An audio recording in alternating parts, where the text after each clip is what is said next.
लोगों को उनकी ख्वाहिशों की चीजें यानी औरतें और बेटे और सोने और चांदी के बड़े बड़े ढेर और निशान लगे हुए घोड़े और मवेशी और खेती बड़ी जीनतदार मालूम होती हैं, मगर ये सब दुनिया ही की जिंदगी के सामान हैं और अल्लाह के पास बहुत अच्छा ठिकाना है। ऐ पैगंबर, इनसे कहो कि भला मैं तुमको ऐसी चीज बताऊं जो इन चीजों से कहीं अच्छी हो। सुनो,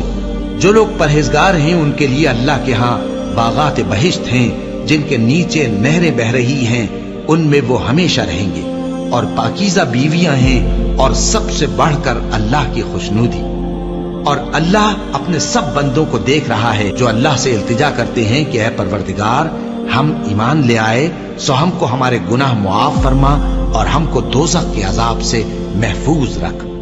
ये वो लोग हैं जो मुश्किलात में सब्र करते और सच बोलते और इबादत में लगे रहते और नेकी में खर्च करते और औकात सहर में गुनाहों की मुआफी मांगा करते हैं। अल्लाह तो इस बात की गवाही देता है कि उसके सिवा कोई माबूद नहीं, इस हाल में कि वो इंसाफ का हाकिम है, और फरिश्ते और इल्म वाले भी गवाही देते हैं कि उस गालिब हिकमत वाले के सिवा कोई लायक इबादत नहीं।